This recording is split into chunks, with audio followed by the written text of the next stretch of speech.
É interessante ver como é que a nossa visão sobre algumas questões mudam de acordo com as nossas experiências. Eu lembro quando eu estava fazendo meu doutorado, meu mestrado, meu doutorado dentro de um laboratório de pesquisa básica. Toda a minha formação foi num laboratório de neurobiologia e de neuroquímica.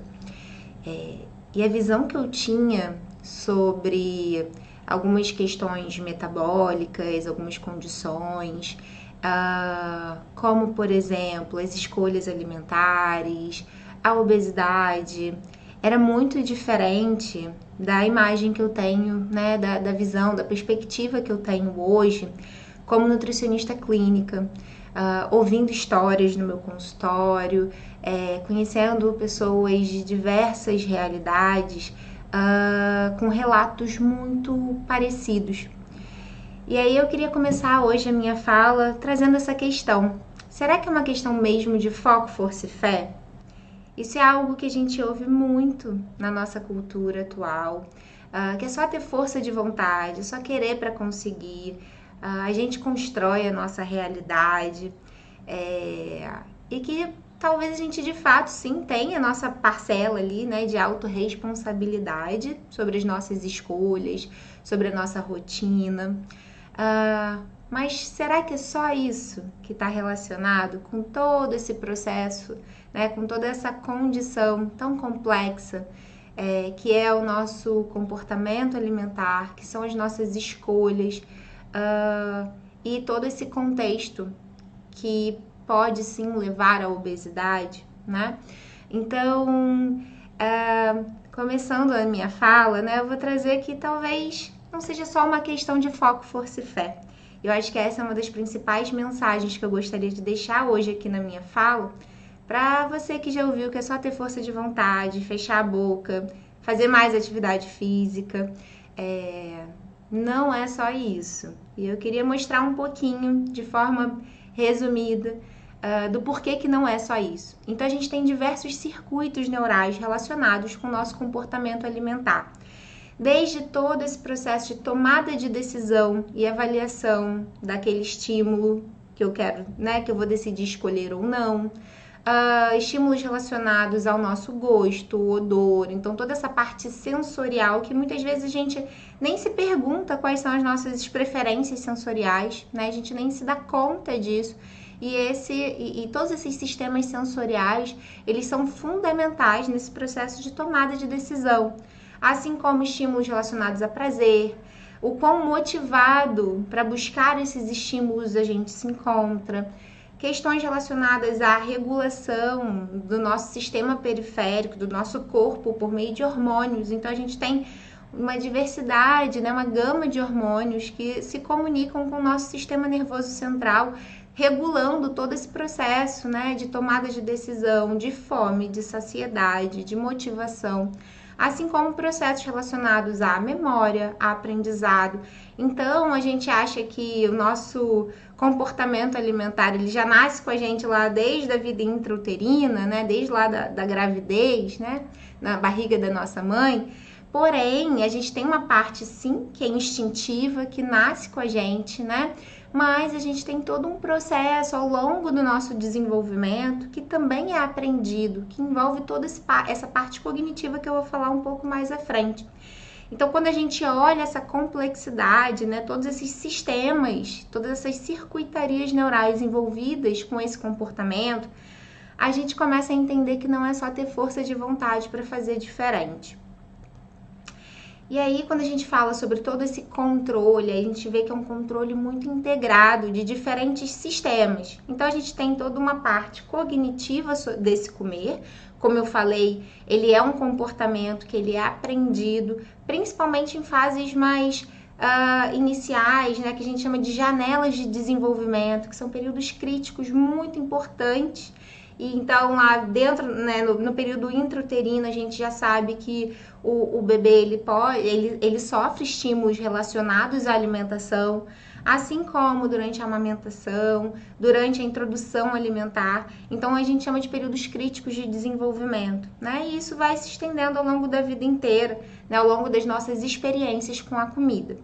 A gente tem o sistema que eu vou falar mais à frente, homeostático, que está muito relacionado com processos de fome e saciedade, e o não homeostático, que está muito relacionado com toda essa parte de motivação, prazer, e que talvez se sobreponha aí a alguns desses outros. E esses três grandes sistemas, né, essas três grandes circuitarias neurais, elas se comunicam, se integram por meio de diversos hormônios e neurotransmissores, como alguns exemplos que eu botei aí no slide. Então, a dopamina, a serotonina, insulina, leptina, GLP-1, grelina, são nomes que é comum da gente ouvir dentro desse universo, né, do comportamento alimentar, da obesidade. Atualmente, um dos mais falados tem sido o GLP-1, muito por conta das medicações que vêm sendo desenvolvidas. Então, as medicações mais modernas, né, para o tratamento, considerado para o tratamento da obesidade, envolvem nessa sinalização desse hormônio, que é liberado lá pelo nosso intestino e que tem um papel importante aí nessa sinalização de saciedade, dependendo principalmente de alguns nutrientes que podem estar, né, na nossa refeição, principalmente através dos carboidratos. E aí diversas, né, medicações têm sido desenvolvidas nos últimos anos, atuando principalmente nessa molécula sinalizadora, que integra aí, né, que comunica o que está chegando no nosso trato gastrointestinal por meio da nossa alimentação, no nosso sistema nervoso central, gerando aí toda essa regulação, né, de fome e saciedade também. Mas não é só isso, eu vou mostrar um pouquinho aí agora ao longo da minha fala. Eu espero que fique mais claro do quão complexo que é todo esse controle e a integração desses diversos sistemas. Então, quando a gente está falando do controle, né, da parte cognitiva do nosso comer, a gente precisa falar sobre aprendizado, sobre memória e nível de atenção. E isso é uma das coisas que a gente tem percebido, né, que eu percebo na minha prática clínica, como um dos maiores desafios, né? A gente come de forma muito desatenta. O comer, ele tem virado um detalhe no meio de intervalos curtos que a gente se dá ao longo do nosso dia, em que a gente tenta dar conta de diversas outras demandas, como responder o celular, ver e-mail, se atualizar do que está acontecendo no mundo. E aí o comer, ele vira um detalhe ali para reabastecer energia, às vezes alguns nutrientes, para a gente dar conta do resto do dia. E isso dificulta muito o nosso processo de saciedade, né? O nosso processo ali de memória em relação ao que eu comi, ao quanto que eu comi na minha última refeição. Porque essas informações para o nosso cérebro são fundamentais para a gente poder regular melhor, né? Organizar melhor a nossa rotina alimentar ao longo do dia. Então, quando a gente fala dessa parte cognitiva do comer, a gente precisa considerar muito o nosso foco atencional, e não é à toa que a gente tem falado tanto sobre mindfulness, mindful eating, né, que são talvez algumas técnicas que nos ajudem a trazer, né, técnicas e práticas que são fundamentais, não basta só olhar como algo pontual, né, a gente precisa praticar estar atento ao presente, para que todos esses estímulos, para que a gente possa potencializar esses estímulos durante a refeição e poder perceber melhor esses estímulos sensoriais, né? Não só o visual, como o cheiro. A gente sente vergonha muitas vezes de cheirar a comida, mas o odor, ele é um estímulo muito importante para essa percepção sensorial, né? Da experiência do comer, assim como o sabor, né? E a textura. Então, se perguntar, você já se perguntou quais são as suas preferências sensoriais? Então, isso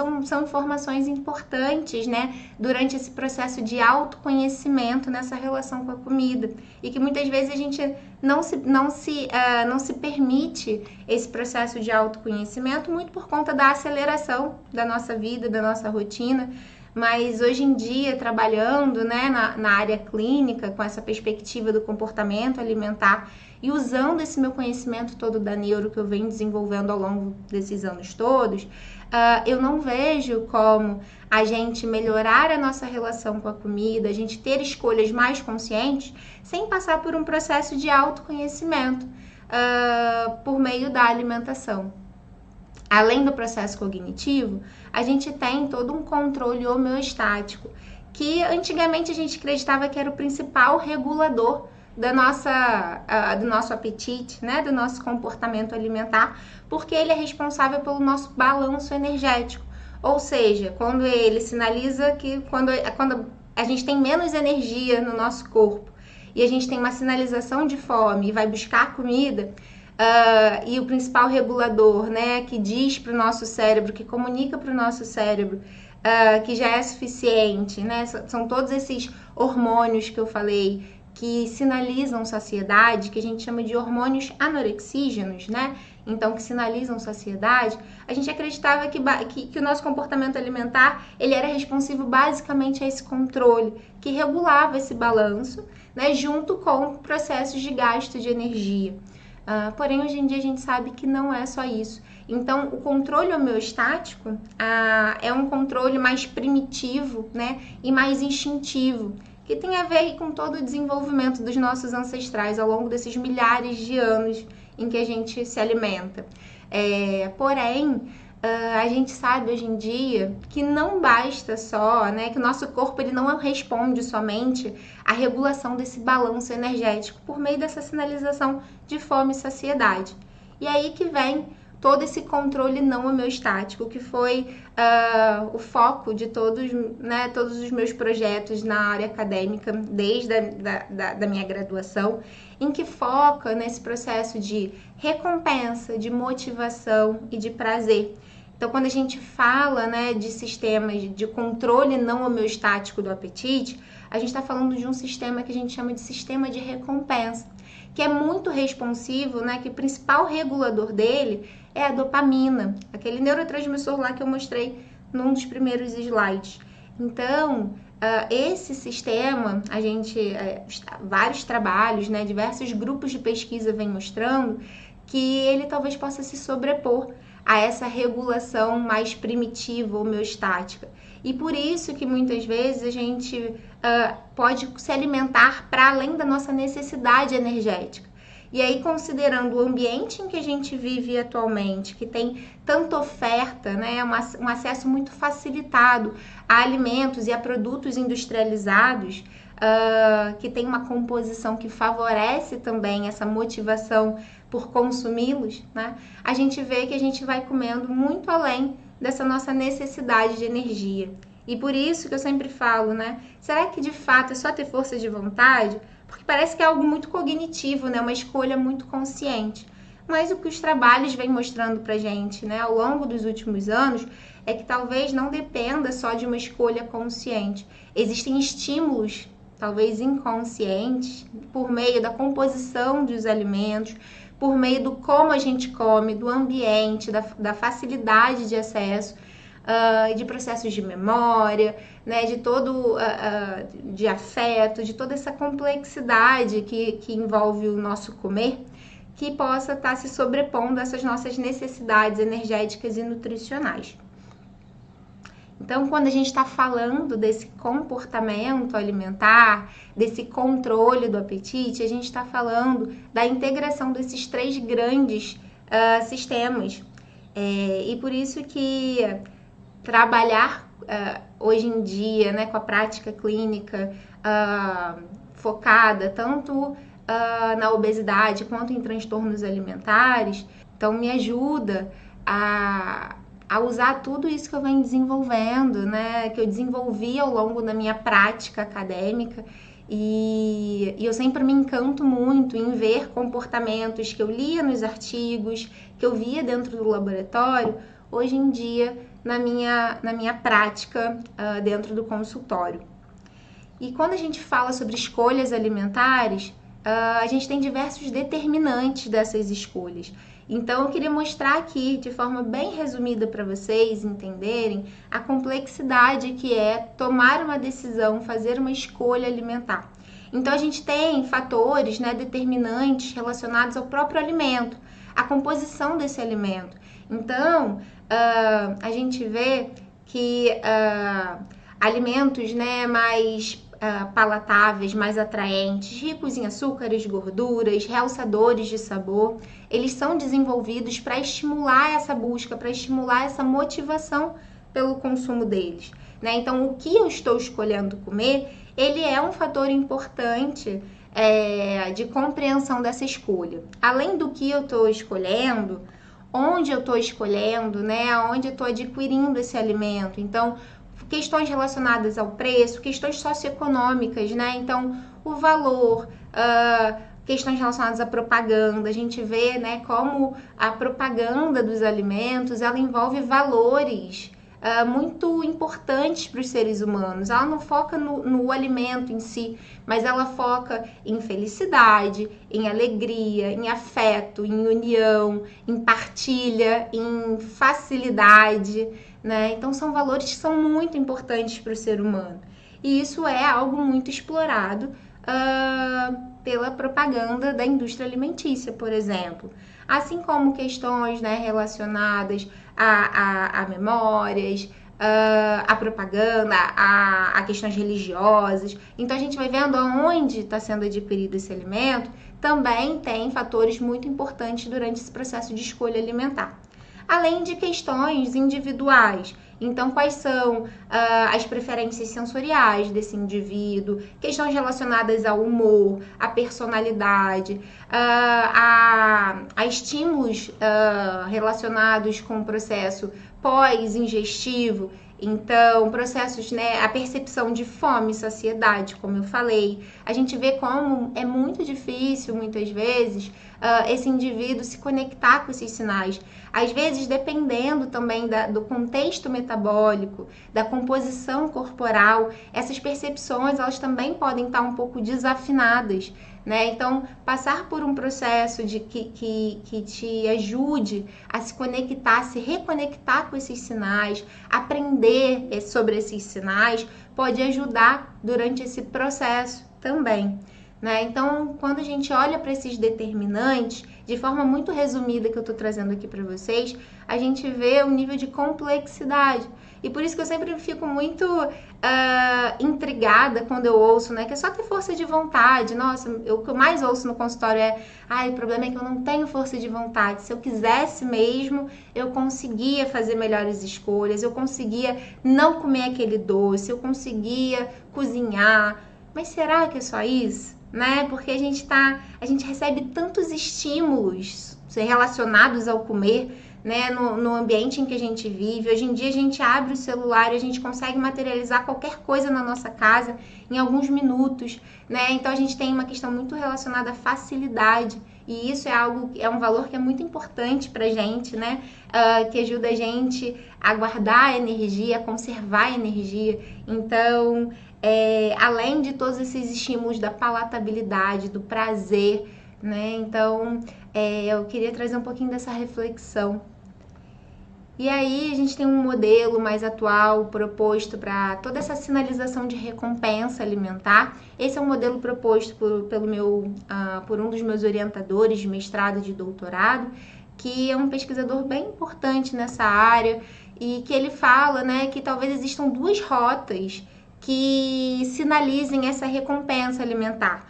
Um que é um estímulo mais cognitivo, relacionado a esses estímulos sensoriais, mais orais, né? De sabor, de odor, de textura, que é algo mais consciente, e que antes a gente achava que era o principal determinante para essas escolhas alimentares. Porém, o que a gente sabe hoje é que existe uma segunda rota, que a gente pode chamar de inconsciente, que tem muito a ver com o processo digestivo e absortivo, que está relacionado com a composição nutricional do que a gente ingere. Então, quando a gente fala da composição dos alimentos, que reúne ali, né, uma combinação entre açúcares, gorduras, realçadores de sabor, a gente está mexendo aí com esses reforçadores nutricionais que envolvem essa recompensa alimentar, gerando então mais motivação por buscar esses estímulos. E aí, quando eu junto essas duas rotas, né, de sinalização de recompensa, eu tenho então um processo de escolha alimentar. E aí a gente não pode esquecer disso quando a gente está falando desse ambiente em que a gente está inserido, em que o sabor afeta muito o que a gente come, mas não o quanto. E aí, quando a gente está regulando essa quantidade, né, talvez a gente perca essa a afinação desse processo de autorregulação de quantidade, muito por conta desse sistema de recompensa, que por meio de todos esses estímulos, tanto ambientais quanto do próprio alimento, pode então influenciar um comer para além das nossas necessidades de energia e de nutrientes. Isso acontece com todo mundo. Porém, quando a gente está falando dentro desse contexto da obesidade, talvez isso fique um pouco mais ativo, né? Fique um pouco ainda mais desafinado, porque talvez, né, por alguns trabalhos falando tanto sobre a perspectiva genética quanto comportamental, parece que o cérebro, dentro do contexto, dentro da condição da obesidade, ele apresenta uma maior reatividade a pistas alimentares. Então, quando eu vejo um alimento, quando eu sinto o cheiro, quando eu vejo uma propaganda, talvez esses estímulos, né, exerçam aí um maior estímulo sobre a atividade cerebral e o comportamento de busca por esses alimentos. Ou seja, então eu tenho uma maior tendência a comer na presença de estímulos alimentares, mesmo sem fome. Então, mesmo tendo lá o meu sistema homeostático no balanço energético positivo, talvez toda essa parte não homeostática, ela esteja um pouco ali desafinada, estando mais reativa a qualquer estímulo relacionado à comida. Dentro do ambiente que a gente vive hoje, em que tem tantos estímulos relacionados à comida e ao comer, esse cérebro, né, ele tá ali talvez sendo ativado muito mais do que ele precisaria, fazendo então com que essa autorregulação de quantidade comece a ficar prejudicada, né? E aí, então, quando a gente está falando sobre comportamento alimentar, a gente está falando sobre o sistema nervoso, sobre toda essa regulação hormonal, né? Sobre esse sistema endócrino, que somado vai gerar, então, a regulação desse balanço energético e a regulação desses processos de motivação, prazer, cognição, memória, aprendizado. E eu acho que é muito importante, finalizando aqui minha fala, deixar essa mensagem de que dentro dessa condição da obesidade, né, dentro desse contexto, apesar dessa maior reatividade e de um sistema ali talvez um pouco desafinado frente a esses estímulos relacionados ao comer, uma das nossas buscas aqui sobre a perspectiva do comportamento alimentar é trazer justamente a ideia de que é possível mudar isso, é possível melhorar essa relação e fazer escolhas mais conscientes, mais atentas. Obviamente, não só por meio, né, da nutrição, a gente sabe que a gente precisa, né, de um tratamento, né, que envolvam outras especialidades que nos ajudem a trazer justamente essa perspectiva de reconexão com o corpo, de autoconhecimento e com isso, então, a gente poder ter escolhas mais atentas e conscientes. Mas eu queria deixar muito essa reflexão de que talvez, né, não seja só uma questão de foco, força e fé, para você que acha que é só ter força de vontade e que talvez você não tenha essa força de vontade para fazer melhores escolhas.